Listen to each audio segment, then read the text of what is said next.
Wa rahmatullahi ta'ala wa barakatuh. Bonjour tout le monde.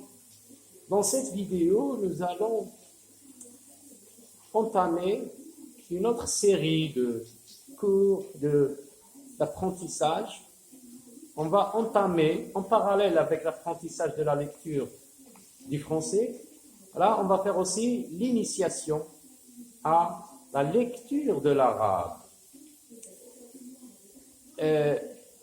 Ici, comme vous le voyez au tableau, je vous ai reproduit l'alphabet arabe qu'on appelle aussi l'abajad. L'abajad, c'est un alphabet consonantique qui ne note que les consonnes, ou peu sont faux. On va d'abord lire l'alphabet.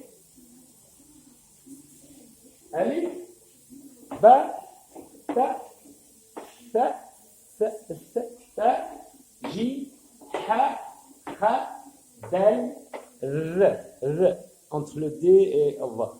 Da, dal, ra, dal, zi, si, shi, sad, vad, ta, va, ri, ri, fa, ha, ta, lam, mim, nun, ha, waw, ya. Je vais vous épargner de compter. Il y a 28 lettres. 28 lettres. Elles sont presque toutes des consonnes. Donc, on va observer un petit peu ces signes graphiques. Ces lettres, comment elles s'écrivent. Alif, ba, ta, ta, ji, ha, kha. Là, déjà, vous allez observer que ces trois lettres se dessinent de la même façon, s'écrivent de la même façon. Mais comment on les démarque? On a recours à des points. Là, on a un point au-dessous. Là, on a deux points au-dessus de la lettre. Et là, on a 3 points. Donc, pour démarquer ba, ta, ta, on a recours à des points. Là, on voit aussi 3 autres lettres. L'une qui en a un point en bas, au-dessous. Ha, elle n'en a pas. Kha, elle en a un au-dessus. Dal. Voilà une paire de lettres qui se dessinent de la même façon, mais on les démarque avec un point. Dal. Ra, zai. Donc, vous avez compris qu'on a recours à des points pour démarquer quelques lettres qui s'écrivent de la même façon. Et ainsi de suite, il y en a d'autres. Donc je vais m'écarter un petit peu pour peut-être mettre pause et regarder tranquillement l'alphabet de la langue arabe. On a dit que c'est un système d'écriture qui ne note que les consonnes. Alors vous allez me demander comment on va faire pour faire sonner les consonnes. Parce qu'une consonne sans voyelle ne sonne pas. En vérité, lorsque je dis A, B, C, D, je dis A, B, C. Vous voyez, s'il n'y a pas de voyelle, ça, si, B par exemple, ba, j'ai mis un A. Et quand on lit l'alphabet, on ajoute le A, B avec E. Il n'y a pas de B avec E. Normalement, c'est A, B, C, le son B, le son C, etc. En arabe, en français, pardon, je commence par rappeler un petit peu en français qu'est-ce qu'on fait pour faire sonner les consonnes. باش الحرف بحال باء اللي هو كونسون كيفاش كنديروا باش يتنطق كنزيدوا معاه لي فوايال اللي هما A, O, U, I, Y, A, E, I, O, U, Y. En arabe, comment on procède en arabe pour faire sonner les consonnes? Donc, j'efface l'alphabet. En arabe, on a recours à des diacritiques. Les signes diacritiques, ce sont des signes graphiques qu'on représente sur cette ligne ou au-dessus. A, O, I, O, N. Vous allez me dire qu'est-ce que c'est. Par exemple, on va prendre harf ba.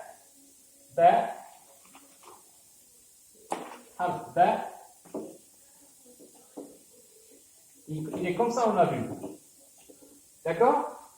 Si on ajoute ça, ce signe qui se trouve au-dessus de cette barre, ça va se prononcer ba. Si on met ça, ce signe graphique, ce signe diacritique, on va lire bou, ba, bou. Si on met celui-là, ça se lit bi. Si je mets celui-là, bon, bon, ba, bo, bi, bon. Ba, répétez avec moi, ba, bo, bi, bon. Il y a un autre, bien sûr, il y a un petit rond comme ça, je l'ai oublié. Et si je mets ba avec ce rond-là, ça ne va pas se prononcer. Je vais dire, on va donner des exemples. Mais pour l'instant, retenez ça avec moi. Si je mets ça, je ne peux pas le mettre comme ça, il faut que j'ajoute un alif, la première lettre de l'alphabet. Ça va se prononcer ben, ben. Recommençons. Ba, bo, bi, bon, b, ben.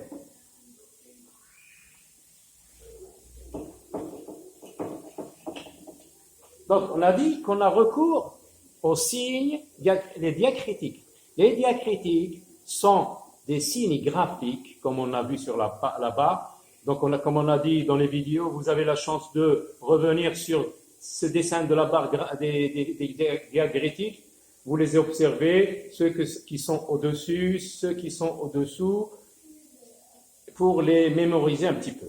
Donc, comme on vient de le voir avec l'alphabet arabe, déjà qu'on appelle abajad, c'est un système d'écriture consonantique qui ne note que les consonnes ou que son faux, parce qu'il y a des lettres là qu'on peut mettre en guise de voyelles longues, comme le wa, par exemple. Lorsqu'on arrive wa, si on met ba avec ça, ça donne bou, bou. مثلا بو موت بو ماتون بو ماتون, retenez seulement ça, bou, c'est une voyelle longue. Donc, et là, en plus de ça, on ajoute que dans l'arabe, il y a 28 lettres, sans les voyelles. Ce qui signifie qu'en arabe, elle est riche en lettres qui ne se trouvent pas dans les autres langues, comme par exemple qa, qa ne se trouve pas en français et ne se trouve pas en anglais et bien sûr dans d'autres langues. Ce système donc qui contient 28, on va voir les lettres qui ne se trouvent pas dans les autres langues. Par exemple ha, il se trouve en hébreu et en arabe et voire dans d'autres langues bien sûr. Qa, ha, Zaraba, frapper, Zaraba. Donc vous voyez que l'arabe est riche en lettres, en prononciation d'autres sons qui ne se trouvent pas dans les autres langues. Et en arabe, on a vu que pour faire sonner les consonnes, pour qu'elles se prononcent, on a recours à des signes diacritiques qu'on a représentés sur une ligne, ceux qui se trouvent en bas, ceux qui se trouvent en haut. On va voir maintenant la lettre ba, par exemple. La lettre ba, comment elle s'écrit? Quelle forme prend-elle dans l'écrit? Je dois encore, attirer votre attention sur ces signes diacritiques. Quand on achète un journal, par exemple, on achète un journal dans un kiosque, on va trouver des textes, mais qui n'ont pas de signes diacritiques. Cela veut dire que, comment on va savoir, par exemple, ce mot-là? Ce mot-là, si on le trouve comme ça, sans contexte, il n'est pas dans une phrase, on va dire, ça peut se prononcer alamoun, ça veut dire drapeau, alamoun, avec ces signes. Si je le trouve, je peux dire aussi qu'il peut signifier ça. ilmun, ilmun, une science, avec des signes diacritiques qui changent. Là, avec le signe diacritique en haut, et là, le signe diacritique en bas. A, i. Ça peut dire aussi ça. Allama, apprendre à quelqu'un, enseigner.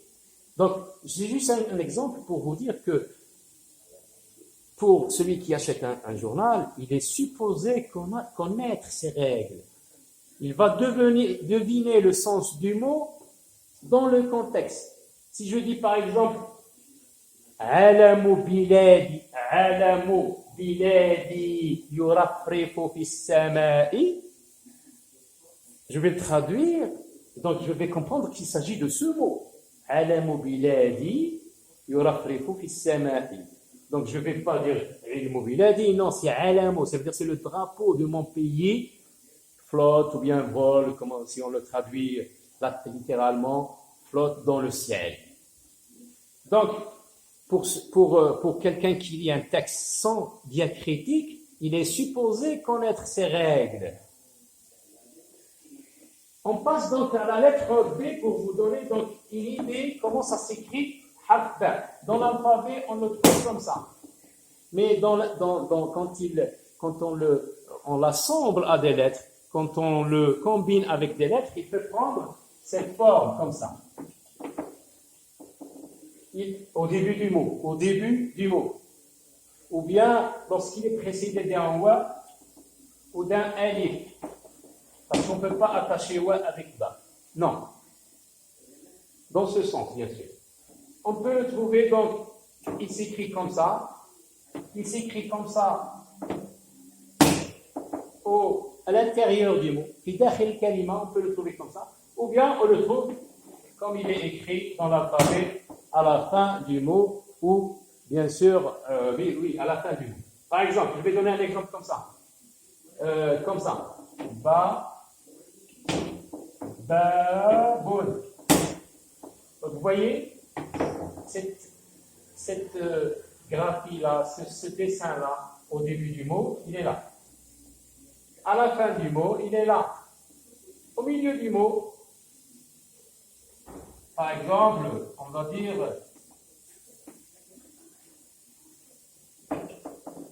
Abbara.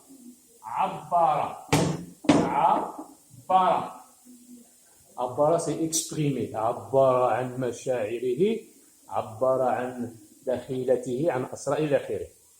Donc, vous voyez, vous avez pris sûrement une idée du système alphabétique arabe. Dans les prochaines vidéos, donc, nous allons encore approfondir et voir ça de plus près. À très bientôt et au revoir.